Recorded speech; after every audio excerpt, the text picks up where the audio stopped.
Hi friends, it's Ms.Mandy here and we're in Scouts Hall here in Fairfield Island, and I have a book called Tad, and we are sitting kind of right by the creek area, and so we're going to read this book and let's see what finds out. Tad. Tad was a frog. Well, that's not quite true. She was almost a frog.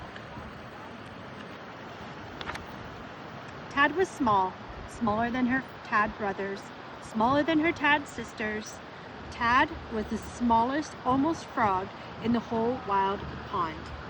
She was so small that she had to wiggle her tail twice as fast as any of the others just to keep up.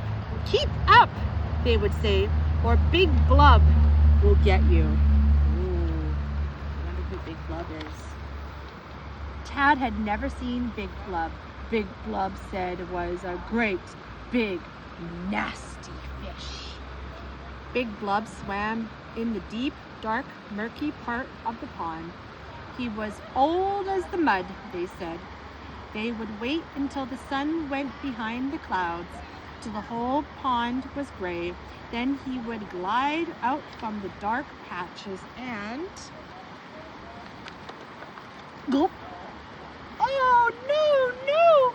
Tad did not want to know. She decided not to believe in Big Blub. But just in case, she kept the shallow, sunny parts of the pond where Big Blub could not get to her. Then the sun went out behind the clouds. She carefully hid behind the rocks and the plants, hoping that Big Blub would not find her. Do you think Big Blub's gonna find her? Let's find out. Day by day, the tadpoles grew. They grew back legs and front legs, and they grew webbed toes, and their legs grew longer, and their legs grew stronger, stretching their forelegs as wide as they could. They felt that they wanted to climb out of the pond. They rushed into the shallow water quicker than you and I can blink. Swish, wiggle, swish, wiggle, wiggle, wiggle, swish. Then their tails got smaller and smaller until they no longer had tails at all. We've lost our tails, they cheered, except for Tad. Every night they would find a big leaf to curl up together.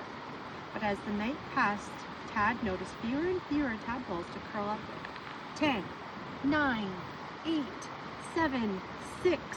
Each night Tad counted her tad brothers and her tad sisters. 5, 4, 3. Where had they all gone? She didn't like to think. Tad played in the shallows of her last tad brother and her last tad sister. You can't catch us, Big Blub, said the last tad sister, called out of the shadows. But soon there were just two. It didn't seem there was a fewer than us than before, don't you think?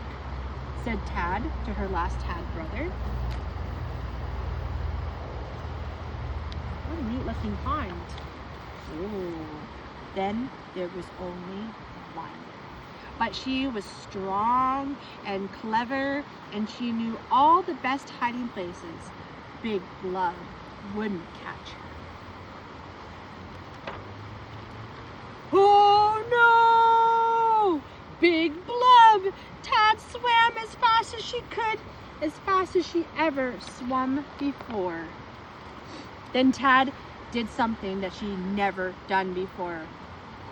She swam up and up and up, and Big Blub sank back down to the deep, dark, murky part of the pond, back to the mud where he belonged. Blub, blub, blub, blub, blub, blub, blub, blub, blub. Tad climbed onto the rock, her big round eyes blinking in the bright sky. It felt good to be out of the water. I lost my tail, she sang. Tad was a frog. She had a funny feeling, the twist in her belly spreading out to the end of her toes. She coiled up tight like a spring and jumped. Those are her tad brothers and tad sisters, and they all turned into frogs in the pond. The end. I hope you enjoyed this book as much as I enjoyed reading it. I will see you next time, friends, for another forest story time. Bye!